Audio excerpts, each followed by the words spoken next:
제가 대학에 다닐 때 실험실에서 2년 정도 생활을 한 적이 있습니다.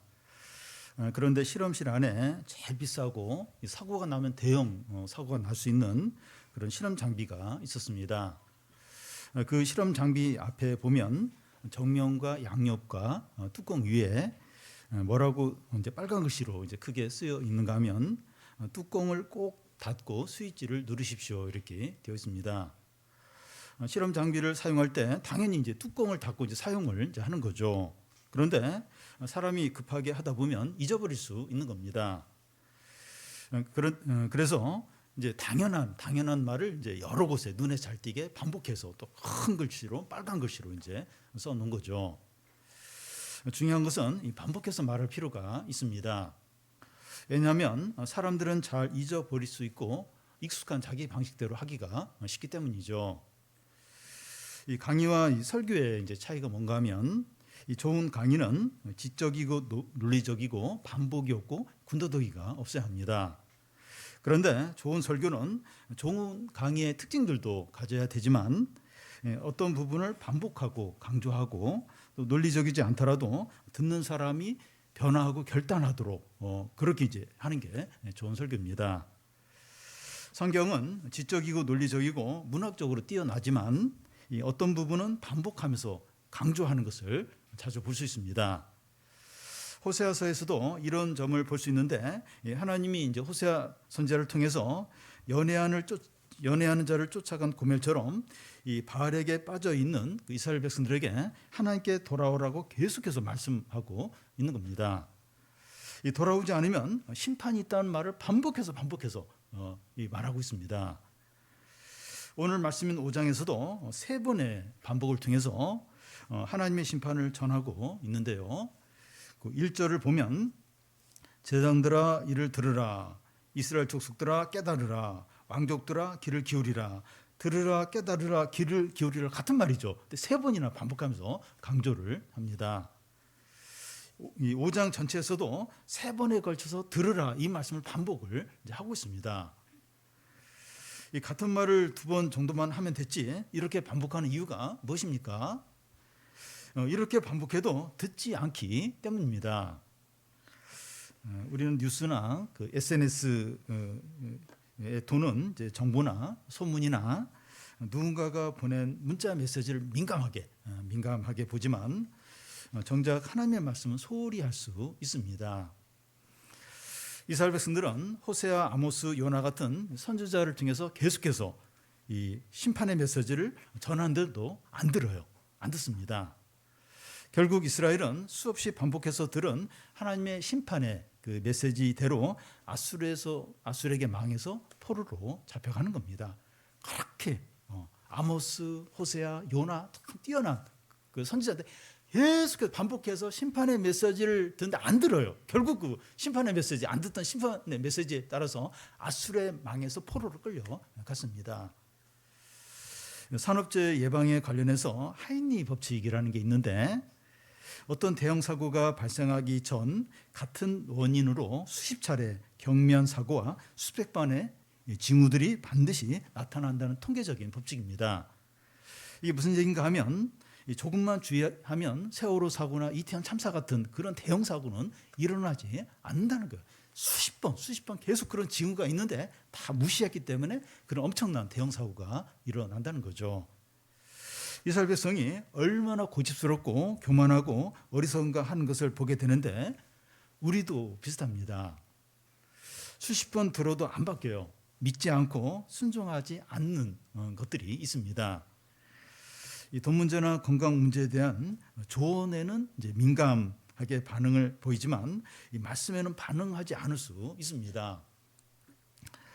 이 건강 TV 프로나 유튜브에서 이 전문가들이 이 몸에 안 좋은 거, 단 거 먹지 말라 이제 이렇게 하면 그것을 마음에 새겨요. 그리고 자기만 지킬 뿐만 아니라 가족들에게 단 거 먹지 마라, 그걸 이제 막 이렇게 이야기를 이제 합니다. 그런데 이 말씀에 대해서는 본인도 이제 소홀히 하고 그 말씀 들은 걸 다른 사람에게 이야기 이런 것 더더욱 안 하기가 쉬운 겁니다. 특히 우리에게 반복해서 드리는 말씀이 이제 있을 수 있는데 우리가 꼭 들어야 되는 중요한 말씀이에요. 그러니까 이 건강 프로나 유튜브에서 이거 듣다 보면 반복해서 강조하는 게 있어요. 그러니까 사람들마다 전문가들마다 조금 차이가 나는데 계속 반복해서 어떤 공통적인 거 먹지 말라. 이제 그런 게 있어요. 단 거하고 또 이렇게 탄수화물 이런 거 적게 먹어라. 그런 거 그러면 그런 거 이제 꼭 이제 지키면서 이제 안 먹으려고 이제 해야 되죠. 주일 말씀이나 주중예배 말씀이나 매일 성경 말씀이나 또 경경 서적을 읽는데 이 반복해서 들리는 그런 말씀이 있다면 주님이 나에게 하시는 말씀이고 꼭 필요한 말씀일 수 있는 거예요. 이제 그런 때가 있어요. 계속해서 반복해서 어떤 말씀이 들릴 때가 있어요. 그거 꼭 내가 들어야 될 또 나에게 필요한 하나님이 주시는 말씀으로 듣고 이렇게 순종을 해야 됩니다. 그런데 창세기에 보면 여호와 하나님이 소돔과 고모라를 멸망시키려고 결정을 하고 이 천사들을 보내서 롯의 가족을 이제 구출하려고 이렇게 합니다. 이 롯이 자기 딸과 약혼한 이제 사위들을 찾아가서 소돔이 곧 멸망하니까 같이 나가자고 이러니까 그 사위들이 농담을 해요. 아이고 어르신이 무슨 농담을 하시냐 이러면서 농담으로 여기고 결국 이제 그 사위들은 소돔과 고모라에서 망하게 됩니다. 우리가 예배를 드리고 이 말씀을 많이 듣는 것도 귀하고 중요하지만 이 경외함과 두려움과 간절함으로 듣지 않으면 이스라엘 백성들처럼 다 알면서 이제 망할 수 있다는 게 이게 더 비참할 수 있다는 겁니다. 너무 귀하죠. 이렇게 예배 드리고 너무 귀해요. 근데 이 경외함으로 간절함으로 듣지 않으면 다 아는 말씀 그걸로 이제 망할 수 있다는 겁니다. 그래서 참 우리가 이렇게 이게 누구의 말씀인가 누구의 그 핸드폰에 카톡으로 문자 오면 그건 굉장히 주의해서 봐요. 근데 하나님 말씀 그 정도도 누가 수없이 오는 어떤 그런 문자들보다도 소홀히 여길 수 있다는 겁니다.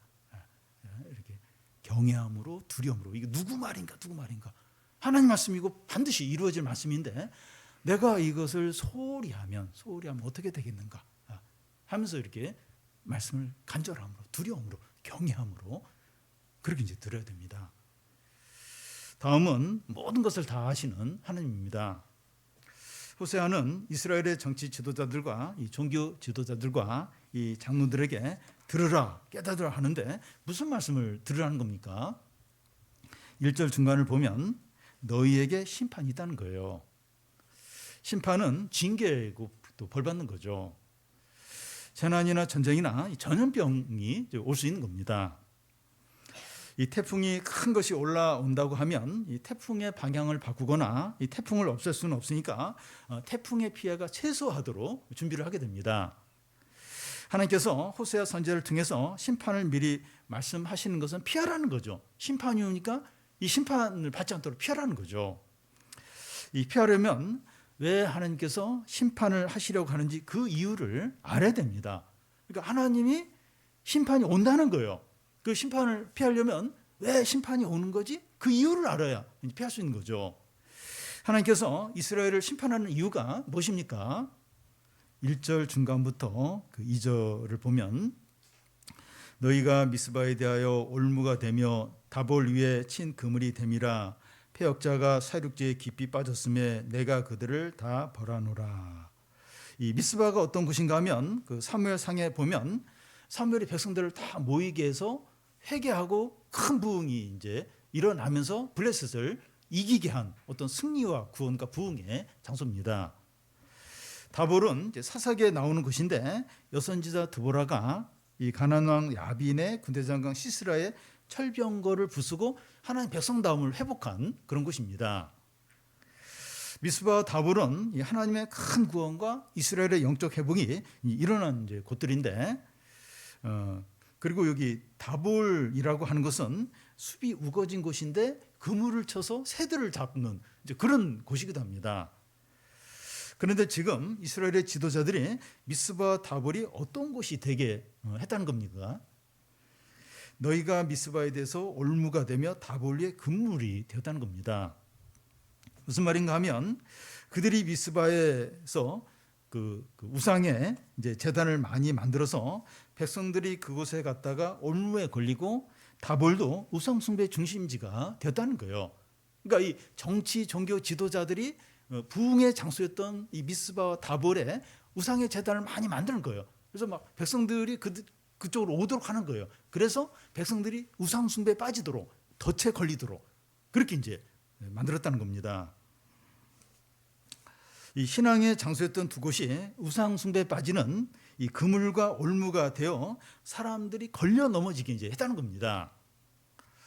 이런 일들은 이스라엘의 정치와 종교 지도자들이 이런 일을 적극적으로 이제 한 겁니다. 이스라엘의 지도자들이 적극적으로 나서서 하고 백성들이 다 따르니까 온 나라가 우상 숭배에 깊이 이제 빠지는 겁니다. 하나님은 이스라엘의 이런 제약에 대해서 무엇이라고 말씀합니까? 지금 총체적으로 이 종교 그 정치 지도자들이 막 이렇게 주도하고 백성들이 다 따르고 그래서 막 온 나라가 총체적인 우상 숭배에 빠졌어요. 하나님은 이런 죄악에 대해서 뭐라고 말씀을 하십니까? 3절을 우리 같이 한번 읽겠습니다. 에브라임은 내가 알고 이스라엘은 내게 숨기지 못하나니 에브라임아 이제 내가 음행하였고 이스라엘이 더러워졌느니라. 이스라엘의 또 다른 이름이 이제 에브라임인데요. 이스라엘의 죄와 허물에 대해서 내가 다 알고 내게 숨기지 못한다고 합니다. 하나님의 눈은 불꽃 같아요. 불꽃 같고 하나님의 앞에서는 벌거벗은 것처럼 모든 게 다 드러납니다. 하나님은 우리의 모든 허물과 은밀한 죄들과 악하고 음란한 생각까지 다 아십니다. 우리가 항상 의식하고 두려워할 존재는 사람이 아니라 하나님이에요. 사람이 아니라 하나님입니다. 사람들이 우리에게 하는 말이나 평가보다도 하나님의 말씀과 평가를 더 두려워야 돼요.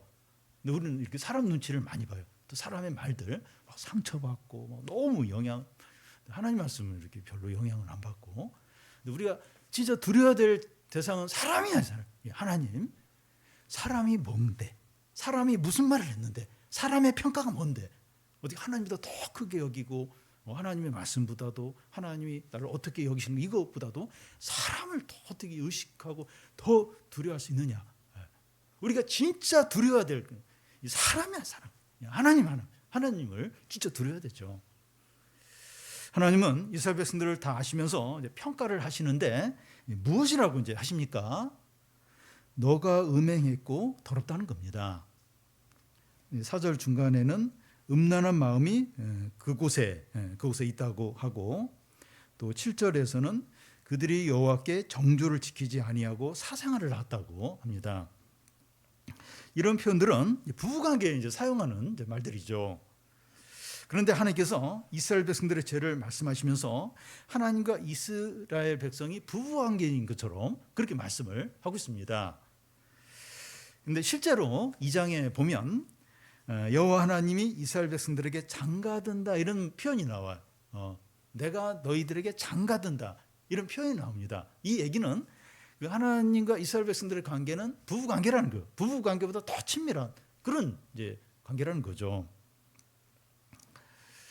그래서 이제 그 이스라엘 백성들의 죄를 부부 관계에서 짓는 죄로 표현한 것이 이상한 게 아닙니다. 부부 관계는 다른 관계들과 본질적으로 다릅니다. 회사에서 상관과의 관계나 동업자의 관계에서 큰 어떤 손해를 끼치면 법적으로 그 문제를 해결합니다. 그런데 이 부부 관계에서 이런 문제가 생기면 서로 큰 상처를 입고 분노하고 배신감을 갖게 돼요. 아주 냉정하게 법으로 처리하죠. 뭐 이렇게 안 하죠. 부부 관계는 일반 어떤 그 관계하고 달라요. 어떤 무슨 이제 어떤 이런 문제가 생기면 배신감을 하고 크게 분노하고 크게 상처를 입고 왜냐하면 이 부부 관계는 특별한 그러니까 특별하고 서로 헌신적이고 그리고 인격적이고 아주 신뢰하는 그런 관계이기 때문이죠. 그리고 이 하나님은 독생자를 우리에게 주심으로 헌신하셨어요. 그래서 우리에게 헌신을 요구를 하십니다. 우리는 예수님을 믿음으로 예수님과 우리는 영적으로 한 몸이 되었습니다. 그래서 율법의 첫 계명이 하나님을 마음과 뜻과 목숨을 다해서 사랑하라 이렇게 하는 거예요. 왜냐하면 하나님이 우리를 그렇게 마음을 다해서 사랑하시니까 너희도 그 나를 사랑하라 이렇게 전심으로 사랑하라 이렇게 하시는 거죠. 그러니까 하나님과 우리 관계는 이런 관계라는 거예요. 부부 관계보다 더 친밀하고 또 영적으로 연합돼 있고, 그래서 마음과 뜻과 목숨을 다해서 사랑하고 헌신해야 되는 관계가 하나님과 우리의 하나님과 그의 백성의 관계라는 거죠. 호세아서는 여호와 하나님과 이스라엘 백성의 관계를 이 호세아 선지자와 음란한 여인 고멜과의 부부 관계로 계속 말하고 있습니다. 그와 같이 하나님과 우리 관계는 부부 관계로 설명될 수 있는 특별하고 인격적이고 헌신적이고 독점적인 관계라는 겁니다. 이 부부 관계는 독점적인 관계예요. 세 사람이, 네 사람이, 여러 사람이 같이 공유할 수 있는 그런 관계가 아니에요. 독점적이고 특별하고 헌신적이고 아주 신뢰하고 친밀한 그런 관계가 이제 부부 관계죠. 자기 독생자를 주께 내주면서 사랑하는 관계입니다. 하나님과 우리 관계, 독생자를 내어서 주께 했어요. 그러면서 맺어진 관계가 하나님과 우리 관계입니다. 우리가 예수님을 믿는다고 하는 것은 하나님과 이런 관계로 들어오는 겁니다. 이런 관계에 이렇게 들어와서 그런 관계에서 사는 게 우리가 예수님을 믿는 그런 거죠. 그래서 이 신앙생활에서 가장 중요한 게 하나님과의 관계입니다. 부부 관계에서 제일 중요한 게 돈이고 이렇게 사업 잘 이건 그 사업자의 관계지 부부 관계 아니에요. 부부 관계에서 제일 중요한 건 서로가 이제 제일 중요한 서로 관계가 제일 중요한 거죠. 그러니까 하나님 신앙생활에서 제일 중요한 건 하나님과 우리 하나님과 나와의 관계, 이게 첫 번째고 제일 중요합니다. 어려움이 해결되고 필요가 채워지고 위기에서 건짐을 받는 것이 제일 중요한 것이 아니라 하나님과의 바른 관계가 제일 중요합니다. 우리는 그럴 때가 많아요. 어려움이 해결되고 경제적인 문제 해결되고 이게 나한테 중요하니까. 그래서 하나님께 나아가고 기도하는 이유가 이제 이런 문제가 해결되도록 그리고 혹시 이제 집안에 어떤 일이 생기지 않도록 이렇게 신앙생활 잘하고 그러니까 그럴 때가 많아요. 그러니까 하나님과의 관계보다 어떤 어려움이나 어떤 현실적인 문제나 이게 더 우선적일 때가 우리에게는 사실 이제 많습니다. 그런데 우리는 신앙생활하는 목적이 이 경제적인 문제나 질병 문제나 이 현실적인 필요가 이제 채워질 때가 이제 우선적일 때가 많은데 하나님이 제일 우선적이어야 되죠. 그건 이제 잘못된 겁니다. 여러분 부모와 자녀 관계에서 이게 부모는 자녀의 성적을 제일 중요하고 자녀는 용돈 받는 거 제일 중요하고 이제 부모와 자녀 관계가 이렇다면 심각한 관계죠. 근데 우리는 이제 그럴 때가 많은 거예요. 이렇게 하나님이 제일 우선이 아니라 어떤 나에게 어떤 현실적인 문제 그게 제일 우선일 때가 많다는 겁니다. 근데 그건 잘못된 거죠.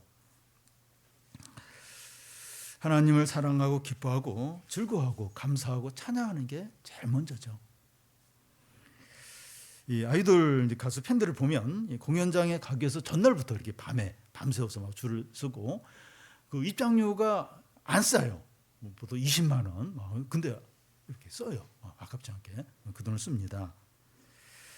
왜냐하면 그 가수를 좋아하고 사랑하기 때문에 이제 그런 거죠. 이 가수 팬들도 이 정도예요. 이 정도인데 우리가 신자라면 우리도 하나님을 온 마음으로 사랑을 하는 거죠. 이런 식으로 보통 그러니까 이 스포츠 그 광팬들도 그래요. 그 스코틀랜드의 스코틀랜드도 이제 축구가 유명한데 어떤 분은 그 자기 그 팀이 이제 내일 경기를 한다면 밤에 잠이 안 온대요. 너무 설레고 어떻게 될 궁금해가지고 또 자기 응원하는 팀이 꼭 이겨야 되고. 그러니까 우리가 신자라면 여러분 우리 중에 그 토요일 날 내일 예배를 위해서 주일을 위해서 막 마음이 설레고 막 잠이 안 오고 그런 분이 있습니까? 주님 무슨 말씀하실까? 어떻게 또 예배를 드릴까? 그러니까 스포츠를 좋아하는 사람도 그 정도라는 거예요. 그 정도 사람이 있는 거예요. 그 아이돌 가수 팬들도 그렇다는 거예요. 그 공연을 위해서 그걸 위해서 막 밤새워서 저는 그 그 유럽의 그 축구 팬들이 비가 오는데도 우산도 안 써요. 비 쭉 맞으면서 다 축구 경기를 봐요. 비 온다고 막 자리 뜨고 안 그래요. 밖에서 비 맞으면서 이렇게 예배드리고 얼마나 그렇게 할까? 얼마나 비 오면 아유 뭐 예배고 뭐 빨리 끝내라고. 그러니까 야구 팬들도 프로 팬들도 그렇게 한다는 거예요. 사랑하기 때문에, 좋아하기 때문에. 우리들 이제 돌아봐야 되죠.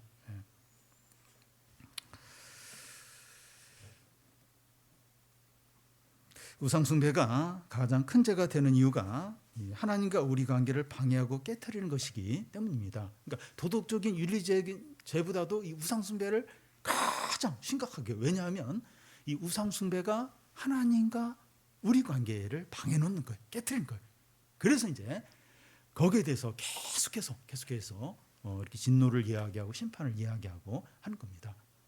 우리가 신앙생활하면서 제일 중요하게 여기는 게 우리 문제가 해결이 되고 좀 잘 되고 또 우리가 원하는 대로, 그게 아니에요. 그게 그러면 안 되는 거예요. 그거 안 되는 겁니다. 하나님과의 관계를 제일 우선하고 하나님 한 분만으로 만족하고, 그러니까 예배드리고 이렇게 성경 읽고 기도하는 걸 제일 사모해야 돼. 왜냐하면 그 시간이 주님을 만나는 시간이니까 주님 한 분만으로 만족하는 거죠. 이게 이제 신앙생활인 겁니다. 그리고 우리가 제일 두려워야 될 게 하나님과 나와의 관계를 방해하는, 막는 그 우상들, 그것들 버리고 그것 싸우고, 그게 우리에게 제일 중요한 이제 이런 겁니다. 우리의 어려움들, 우리의 어떤 힘든 문제들이 해결이 되고, 이건 두 번째예요. 어떻게 보면 돼도 안 돼도 되고 안 돼도 되고 이제 그런 부분이고, 좀 하나님 한 분만으로 기뻐하고 사랑하고, 그게 이제 신자고 신앙생활이 이제 그런 거죠. 이스라엘의 제단 행동이 하나님께 돌아오지 못하게 하는 이유가 무엇이냐 하는 겁니다. 4절을 우리 같이 한번 읽겠습니다. 그들의 행위가 그들로 자기 하나님에게로 돌아가지 못하게 하나니 이는 음란한 마음이 그 속에 있어 여호와를 알지 못하는 까닭이라. 이스라엘 백성이 어떤 죄된 행동을 했을 때 실수나 우연히 나온 게 아니라는 겁니다. 그런 죄된 행동이 나오게 된 원인이 있는데 이 음란한 마음이 그 속에 있기 때문이라는 거예요. 예수님도 이제 같은 말씀을 하셨는데, 이 사람 안에 들어가는 음식이 사람을 더럽게 하는 것이 아니라 사람 안에서 나오는 게 더럽게 한다고 했습니다. 사람 안에 있는 것들은 음란과 시기와 분노와 거짓과 온갖 악한 것들이라는 거예요. 이 사람 안에 음란한 마음이 있으니까 우상숭배와 온갖 죄악들을 행하게 되는 겁니다. 그런데 음란한 마음은 하나님과 함께 할 수가 없습니다. 성령과 간음이 같이 있을 수 없는 거죠. 그래서 음란한 마음이 그곳에 있으면 여호와를 알지 못하는 까닭이라는 겁니다. 음란한 마음이 하나님을 몰아내요. 그리고 하나님을 알 수 없게 이제 하는 겁니다. 어떤 죄된 행동이 이제 가볍게 여겨지고 작게 보일 수 있지만 그 뿌리는 영적인 음란함에서 나왔고 하나님을 알지 못하는 무지 상태임을 이렇게 증거한다는 겁니다. 그러니까 어떤 죄를 이제 했을 때 그게 뭐 대단한 게 아닐 수 있어요. 그래서 가볍게 이렇게 넘어갈 수 있는데 그 죄가 마음속에 있는 음란한 마음에서 나왔고 그 죄가 참 영적으로 하나님에 대해서 무지하다 하는 것을 증거한다는 겁니다. 그래서 이 죄된 행동은 이 보이는 것만 보면 안 되고 빙산의 일각처럼 물속에 들어가 있어서 보이지 않는 부분까지, 그 부분까지 이제 봐야 됩니다. 그러니까 드러나는 죄는 뭐 그렇게 대단한 게 아니었어요. 그래서 그것만 보고 뭐 조금 약간 이제 걱정하고 넘어가시는데, 그것만 보면 안 되고 빙산의 일각이라는 그 드러난 죄는 빙산의 일각이고 물속에 안 보이는 어떤 그런 영적인 어떤 그런 어떤 악한 어떤 그런 게 이제 그 밑에 있다는 겁니다. 그들의 행위가 그 하나님께 돌아오지 못하게 한다고 하는데 그 행위 자체가 문제라기보다는 그 행위의 뿌리가 되는 음란한 마음과 하나님에 대한 무지 때문에 그 행위가 하나님께 돌아가지 못한다, 그렇게 말한다는 겁니다. 그러니까 뭐 드러나는 어떤 죄, 그게 심각한 게 아니라 그 밑에 안 보이는 그 영적인 어떤 음란함, 또 하나님에 대한 무지, 이게 하나님께 돌아가지 못하도록 이렇게 막는다는 거예요. 그래서 우리는 어떤 죄를 짓고 넘어졌을 때 그 죄만 보고 지나칠 것이 아니라 보이지 않는 영적인 음란한 마음과 하나님에 대한 무지까지 함께 생각을 해야 합니다. 겉으로 드러난 죄만 회개하는 것이 아니라 우리 안에 있는 영적인 음란과 불신앙과 어리석음을 함께 고백을 하면서 회개를 해야 됩니다. 아니 뭐 그런 거 뭐 그렇게 안 하는 사람 있어? 다 뭐 한 번씩 다 그런 죄 짓는 거 아니야? 이제 그래서 그 눈에 드러난 내가 행동한 어떤 죄 그거만 보면 안 되고 어떻게 해서 내가 그렇게 하게 됐지? 그 영적인 어떤 음란한 불신앙들 또 하나님에 대한 무지, 하나님에 대한 어떤 불신, 그 안 보이는 그런 것까지 생각을 하면서 해결을 해야 되는 겁니다. 그러니까 예를 들어서 이제 가족끼리 말로 무슨 실수를 했든지 화를 했든지 뭐 욕을 했든지 그랬을 때 그것만 보고 그냥 그걸로 해결하려고 하면 안 되고 어떻게 해서 내가 그런 말을 했지? 어떻게 상대방을 그런 식으로 이렇게 대했지? 하면서 그 본질적인 걸 같이 생각을 해야 되죠. 그 안 보이는 어떤 그런 심리적인 안에 그것까지 생각을 해야 되는 게 맞죠. 그래서 우리 어떤 행동 어떤 그런 것만 보면 안 되고 내 영적인 상태가 어떤지 하나님 관계가 어떤지 내 불신앙 어떤지 그걸 보고 같이 회개를 해야 하는 겁니다. 그게 실제로 심각해요. 그게 결국은 하나님께 못 돌아가게 한다는 겁니다. 그 눈에 보이는 어떤 행동 그게 하나님께 못 돌아가게 하는 것이 아니라 그 보이지 않는 그게 이제 진짜 문제고 그게 진짜 심각한 거라는 거죠. 우리 안에 있는 불신앙과 탐욕과 음란함까지 회개하고 버려야 진정으로 변하는 것이고 새로워지는 겁니다. 그래서 그걸 회개하고 바꾸고 해야 합니다. 다음은 이스라엘을 망하게 하는 교만입니다. 성경에서 어떤 것이 교만인지 잘 보여주는 한 인물이 있는데 에스더에서 나오는 하만입니다. 하만은 페르시아에서 왕 다음에 2인자였고 왕이 가장 신이 많은 신하였고 아들이 10명이나 되었습니다. 그는 자기에게 절을 하지 않는다고 모르드게뿐만 아니라 모르드게가 속한 유다 민족까지 다 몰살시킬 그런 계획을 세우게 됩니다. 어느 날 이제 왕이 존귀할 사람이 있는데 어떻게 하면 좋겠냐고 그런 말을 하자 바로 존귀하게 여기서 나밖에 더 있나 이러면서 그 사람에게 왕복을 입히고 왕이 타는 그 나귀를 태워서 온 성을 돌게 했으면 좋겠다고 이런 말을 합니다. 그러니까 하만은 왕복을 입고 싶은 거예요. 그리고 왕이 되고 싶은 욕구가 강한 겁니다. 그러니까 제 2인자인데도 이 욕심이 끝이 이제 없는 거죠. 결국 이제 교만한 하만은 모르드게를 달아서 죽이려고 한 장 때 자기가 달려요. 그러면서 수치스러운 죽음으로 망하게 됩니다. 교만은 패망의 선봉입니다. 그런데 하나님은 이스라엘 백성들이 교만하다고 지금 말씀합니다. 5절을 같이 한번 읽겠습니다. 이스라엘의 교만이 그 얼굴에 드러났나니 그 죄악으로 말미암아 이스라엘과 에브라임이 넘어지고 유다도 그들과 함께 넘어지리라. 북이스라엘의 다른 이름이 이제 에브라임인데 에브라임의 교만이 대단했습니다. 사사기 때 기드온이 미디안과 전쟁을 하는 과정에서 자기들 제일 먼저 부르지 않았다고 전쟁을 이렇게 이제 하려고 하고 또 입다에게도 암몬과 싸울 때 자기들을 부르지 않았다고 전쟁을 걸어왔습니다. 다윗이 처음 왕이 되었을 때 에브라임 중심으로 10지파가 사울 왕 이스보셋을 중심으로 이제 따로 이제 왕을 삼아서 떨어져 나갔고 솔로몬의 아들 르호보암에게 반역을 할 때도 에브라임 지파가 중심이 되어서 반역을 했습니다. 에브라임은 역사적으로 일관되게 교만했어요. 끝까지 에브라임은 교만했습니다. 그런 에브라임 곧 북이스라엘이 호세아 당시 어떤 호황을 누렸는가 하면 여로보암 2세가 이제 통치할 때인데 그 어느 때보다도 영토가 넓었고 부귀와 영화가 번영을 누렸습니다. 이 모든 것은 하나님의 은혜로 주신 건데 에브라임이 북이스라엘은 우리가 잘나서 우리가 잘해서 이제 이런 번영과 부를 누린다고 그렇게 그 생각을 했습니다. 하나님 백성에게 제일 위험한 것이 교만해지는 거예요. 교만해지는 겁니다. 그래서 저는 최근에 이런 결심을 했어요. 교만하지 말고 두려워하지 말고 주님을 이렇게 살아계신 주님 의지하세요. 이걸 이렇게 구호처럼 이렇게. 그러니까 제일 위험한 게 교만해지는 겁니다. 왜냐하면 우리가 교만해지면 다른 사람과도 부딪히지만 결국 하나님과 부딪히게 되기 때문입니다. 예수 그리스도가 이제 모퉁이 돌이신데 이 사람이 그 예수 그리스도에게 붙어 있지 않으면 이 돌과 충돌해요. 충돌하든지 아니면 이 돌이 그 사람 위에 떨어져서 가루를 만든다고 합니다. 그러니까 둘 중에 하나예요. 예수님께 딱 붙어 있든지 의지하든지 아니면 떨어지든지. 떨어지면 충돌해요. 결국 충돌해요. 그래서 가루가 됩니다.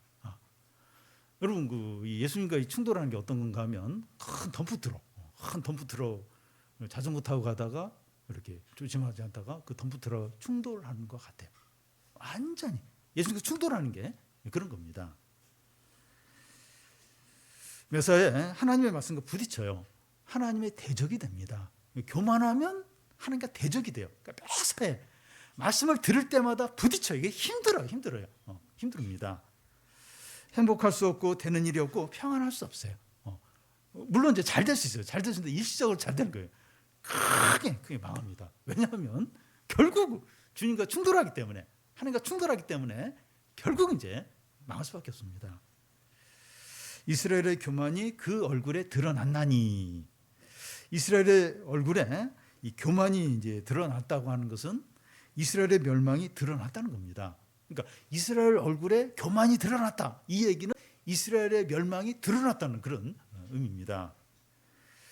이스라엘의 교만이 너무나 분명한 그 멸망의 증거라는 거죠. 하나님과 대결하는 자는 반드시 망해요. 그러니까 그 이스라엘의 교만이 얼굴에 드러났다. 그러니까 그러니까 그렇잖아요. 이렇게 마음속으로 교만할 수 있는데 결국은 이제 겉으로 드러나게 돼요. 다 남들이 알게 얼굴에 이 교만이 드러나게 되는데 그 자체가 이제 멸망의 증거라는 겁니다. 이제 이 사람은 이제 멸망이 확증이 됐구나. 이제 끝났구나. 그걸 이제 보여주게 된다는 겁니다. 교만하면 반드시 망하게 됩니다. 모든 사람들은 그 주님에 대해서 둘 중에 하나의 태도를 취해야 합니다. 겸손하게 주님을 믿고 의지하며 살든지 아니면 교만하게 주님과 부딪혀 살든지 둘 중에 하나입니다. 대부분의 사람들이나 우리의 본성은 후자를 선택을 해요. 대부분의 사람들은 그리고 우리의 본성도 후자를 좋아해요. 이렇게 좀 주님과 이렇게 떨어져서 이렇게 좀 교만하게 살 이쪽을 더 본성이 좋아합니다. 어리석은 거죠. 마음하는 것이고 후회하는 겁니다. 우리가 제일 두려워야 될 거, 진짜 두려워야 될 거, 교만해. 마음이 높아지는 거. 그러니까 뭐 아주 유명하게 되고 너무 잘 돼야 교만해지는 게 아니에요. 조금만 전부 다 이렇게 상황이 좋아지고 조금 누가 칭찬하고 일이 잘 되고 이러면 그래서 교만해진다. 교만해지고 그러면 이제 이렇게 빨간불이 들어오는 거예요. 위험하게 되는 겁니다.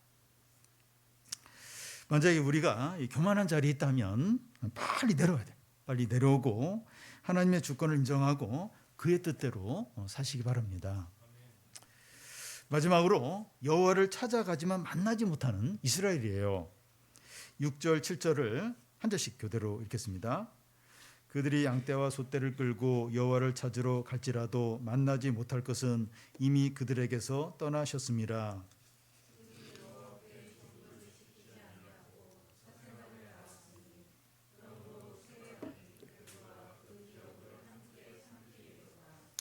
양떼와 소떼를 끌고 여호와를 찾으러 간다고 하는 것은 여호와께 제사 드리기 위해서 많은 재물을 가지고 성전에 가는 것을 말합니다. 왜 이렇게 해요? 많은 소떼와 양떼를 데리고 가는 이유가 뭡니까? 은혜 받고 축복받기 위해서입니다. 얼마나 열심히 많습니까? 양 한두 마리가 아니라 떼를 가지고 떼를 끌고 이제 갑니다. 그런데 여호와 하나님의 반응이 뭡니까? 만나지 못할 것은 이미 그들을 떠나셨습니다. 못 만난다는 거예요. 여호와께서 떠났다는 거예요. 그래도 이렇게 주님을 하나님을 만나러 이렇게 또 이렇게 막 은혜 받고 이러고 왔는데 떠났다는 거예요. 아예 만날 생각이 없다는 거예요. 왜 그러십니까? 하나님이 기대하시고 받기 원하시는 건 소떼와 양떼가 아닙니다. 소떼와 양떼는 많아요. 하나님 온 세상 주인이십니다. 소떼 양떼 많아요. 그래도 그 사람은 그런 걸 많이 가져가면 좋아하잖아요. 근데 하나님은 전혀 그거 기뻐하지도 않고 필요하지도 않고 원하지도 않습니다. 우리는 이런 식으로 하나님께 나아갈 때가 많아요. 그러니까 나한테 중요하니까 하나님도 중요하겠지. 이렇게 할 때가 많습니다. 예배에 빠지지 않고 봉사하고 헌금하고 몇 가지 더하고 남들이 짓는 죄들을 짓지 않는 것으로 충분하지 않나 하는 겁니다. 물론 이런 귀한 것들이에요. 근데 이런 것들을 하면 충분하지 않나? 그러면 됐지 않았나? 하나님 얼마든지 나 받아주시고 또 이렇게 은혜 주시지 않을까? 그렇게 이제 생각을 합니다. 하나님을 우리와 같은 존재로 여기는 거죠. 하나님은 그 외형적인 것들을 받지 않아요. 이런 외형적인 그러니까 물질적인 것뿐만 아니라 우리가 이제 이렇게 외적으로 뭔가를 하는 거 그런 걸 하나님은 받지 않습니다. 하나님 그런 것으로 이렇게 기뻐하는 분이 아니십니다. 하나님이 기뻐 받으시는 게 뭡니까? 순종이 제사보다 낫다는 거예요. 상한 마음과 애통하는 마음을 기뻐하십니다. 세리처럼 가슴을 치며 주여 불쌍히 여기소서 이런 마음을 기뻐하시죠. 하나님은 중심을 보세요. 외적인 거, 그거 그렇게 관심도 없고 그렇게 왜냐하면 그건 껍질, 포장에 불과하다는 걸 아시기 때문에 하나님은 진심으로 상한 마음, 애통하는 마음, 그리고 회개하는 마음, 진정으로 슬퍼하는 마음 이걸 원하십니다. 소떼 양떼 막 가져 떠나버리세요. 얼굴도 안 봐요. 보지도 않아요. 상한 마음, 애통해하는 마음, 슬퍼하는 마음을 쫙 찢으면서 회개하는 마음 이걸 원하시죠. 진심을 원하시죠. 하나님과 우리 사이를 막고 있는 우상들을 고백하고 버리고 하나님을 전심으로 사랑하지 못하고 다른 것들에 마음을 빼앗겼던 걸 회개하고 하나님을 전심으로 사랑하고 기뻐하시기 바랍니다. 하나님께서 반복해서 하시는 말씀을 듣고 믿음으로 반응하시기 바랍니다. 교만한 마음을 버리는 거예요. 고난 가운데 있고 경제적으로 어렵고 질병 가운데 있고 미래가 불안하더라도 주님만으로 만족하고 기뻐하는 성도들이 다 되시기 바랍니다.